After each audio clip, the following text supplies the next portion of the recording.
Your brain is ancient, like embarrassingly ancient. It was built for a world of woolly mammoths, tribal raids, and figuring out if that berry will kill you or not. But here you are in 2025, dodging spam emails, air frying frozen dumplings, and somehow still afraid of the dark. Turns out a lot of the instincts we rely on today were designed for survival in a world that doesn't exist anymore. They're outdated features like floppy disk drives in a smartphone, except your smartphone doesn't panic when it sees a spider. You do. In this video, we're diving into 8 very real, very ancient human instincts that used to be essential for survival and now.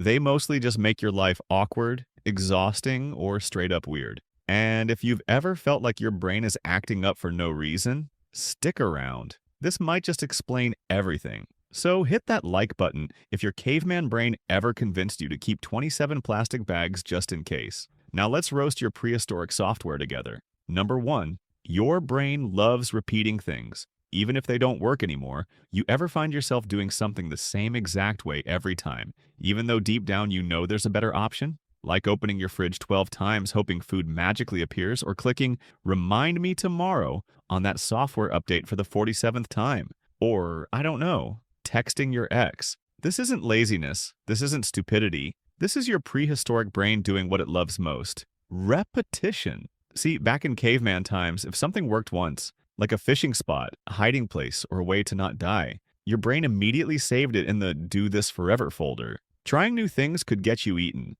Repetition meant survival. But today, we're not fighting saber-toothed tigers. We're just stuck reheating the same sad spaghetti in the microwave instead of learning how to cook literally anything else. This instinct is so strong that it makes people stick with terrible routines, outdated methods, and even relationships that expired during the Obama administration. It's why some folks still pay their bills by walking into a bank like it's 1994, or refuse to change their phone background since 2016 because it's familiar. Your brain loves patterns. It craves comfort. It treats change like a threat. Even when logic is screaming, "Hey, this makes no sense," your caveman neurons whisper, "Shh, we've done this before. It didn't kill us. Let's not get creative." Repetition is the brain's comfort blanket. Only problem? Sometimes it's wrapped around a dumpster fire. Number 2. Why getting contradicted feels like a personal attack. Blame your inner caveman. Ever get into an argument and suddenly feel like the other person just insulted your entire bloodline?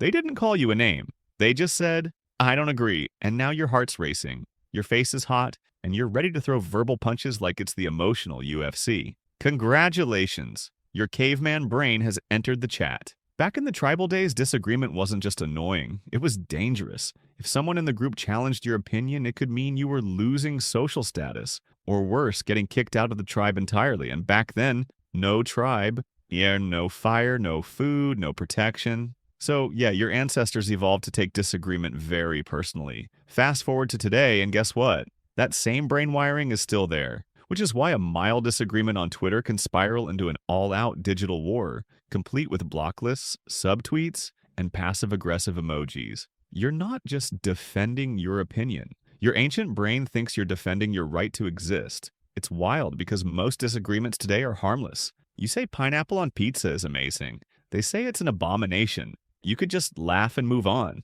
But your caveman neurons scream, "They're threatening our tribe. Destroy them!" Modern problems, ancient software, and it's glitching out hard. Number 3. Why you hoard random stuff. Like it's the end of the world. Let's be honest, yet your closet has at least one box filled with stuff you haven't touched in 3 years. A broken phone charger, 3 half-used notebooks, a tangled ball of mystery cables. You don't need any of it, but try throwing it away. Your brain panics. Why? Because your caveman brain thinks you're preparing for winter. Not metaphorically, literally. Back in the day, humans who hoarded food, tools, or resources had a better chance of surviving hard times. You didn't know when the next storm, famine, or saber-toothed tiger attack was coming, so your brain developed this golden rule. If you have it, keep it. Fast forward to now, and we're applying that same logic to expired coupons and Tupperware lids that don't fit anything. Your brain still thinks, "We might need this someday." Yeah, like someday you'll need 6 slightly dried out pens that only work when you shake them like a maraca. This also explains why people panic buy toilet paper during crises. It's not rational, it's instinct. Your brain senses uncertainty and immediately flips the stockpile everything switch, just in case the grocery store disappears into the void. Even minimalists aren't immune. They just hoard storage baskets instead.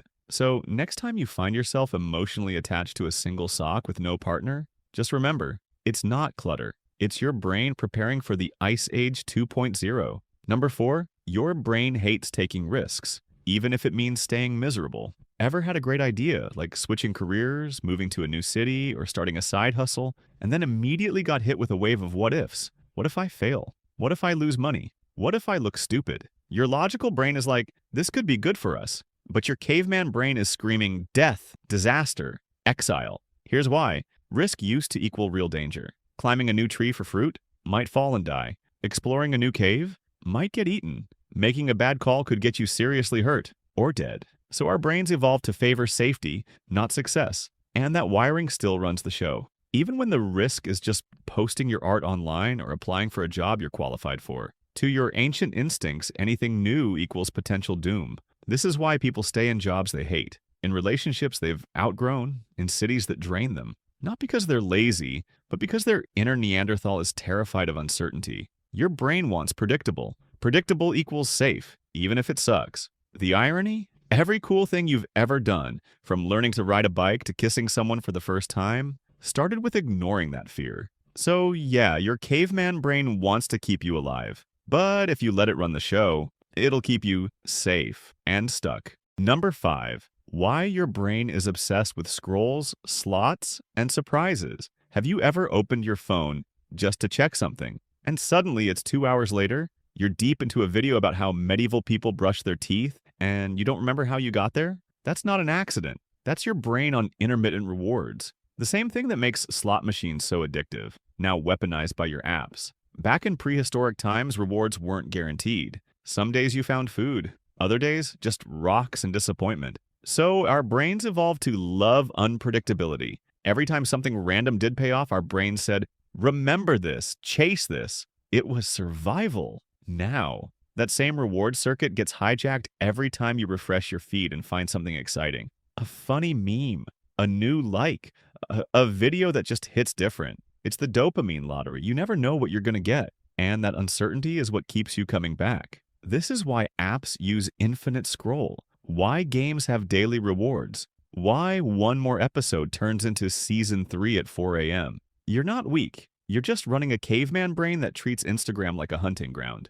Except now, the only thing you're catching is eye strain and existential dread. Number 6, why you'd trade your dignity for a donut. Blame evolution. You ever find yourself staring at a donut like it's whispering secrets to your soul? It's not just about taste, it's about survival programming. Ancient software that thinks sugar equals not dying. See, back in the wild, anything sweet was rare and precious. A handful of berries, maybe some honey if you were willing to risk death by bee. So when our ancestors found sugar, their brains lit up like a rave. Yes, energy, eat it all. Fast forward to now. We've got candy bars, sodas, frosted everything. And your poor prehistoric brain? It's still thinking, nice, we hit the jackpot. Except now you're not running from lions. You're just running late to the fridge. And that ancient wiring can't tell the difference. Worse, sugar doesn't just fuel you, it rewards you. Your brain gives you a dopamine high five and says, good job, we won't starve today.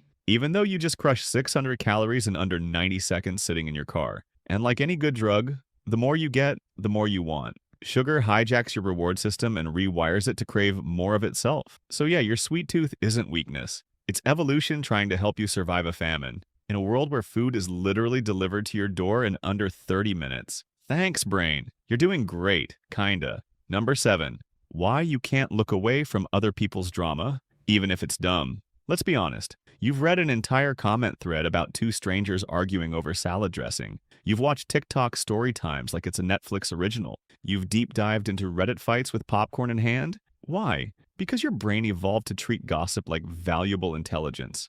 Back in tribal times, knowing who was fighting who lied, who cheated, who got exiled, meant everything. You needed that info to avoid danger, stay in the loop, and not accidentally get murdered over a stolen goat. So your brain developed a gossip radar. It rewarded you for paying attention to social conflict. And that radar, it's still running, full power, 24/7. Only now, instead of 30 people in your tribe, you've got access to 3 billion people's drama online, all the time. And your brain can't tell the difference. That random influencer meltdown, your brain says, important. Analyze this, even though it has nothing to do with your life, job, relationships, or literally anything that matters. And the more drama you consume, the more your brain craves. It's dopamine again, your gossip crack. But here's the twist. Too much secondhand drama messes with your stress levels, your focus, and your sense of reality. It's like eating chips made of anxiety. So yeah, that thirst for tea? Totally human, but maybe don't drink the whole pot. Number 8.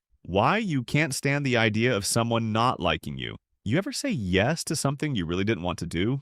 Just because you didn't want to seem rude, like helping someone move on your only day off, or pretending to like a movie you secretly hated, or smiling at that one coworker who thinks synergy is a personality. That's not you being nice. That's your tribal approval software in full panic mode. Back in ancient times, being liked wasn't optional. It was survival. Getting kicked out of the tribe meant sleeping alone, no fire, no food, and probably getting eaten by something with claws. So your brain evolved to be hypersensitive to rejection. Even mild disapproval feels like a saber-toothed tiger growl. Fast forward to now. You live in a house. You have locks. You're not going to starve just because Karen from accounting gave you side-eye. But your brain doesn't know that. It still acts like any form of social friction is life-threatening. So you overthink texts. You replay conversations in the shower. You go out of your way to avoid being weird. All because your prehistoric neurons are like, we must be liked or we die. Here's the truth. You're allowed to be disliked. You're not a tribe member anymore. You're a human with limited time and no obligation to make everyone comfortable.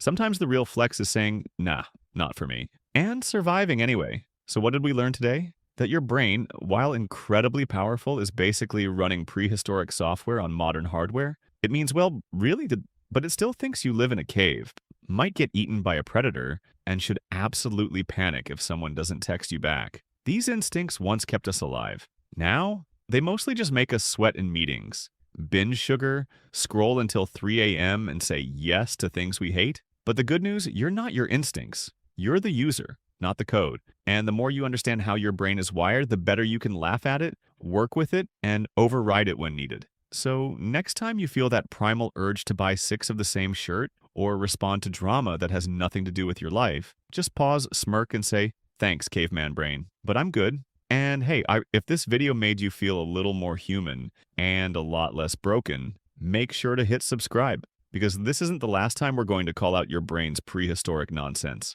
Trust me, there's plenty more where that came from.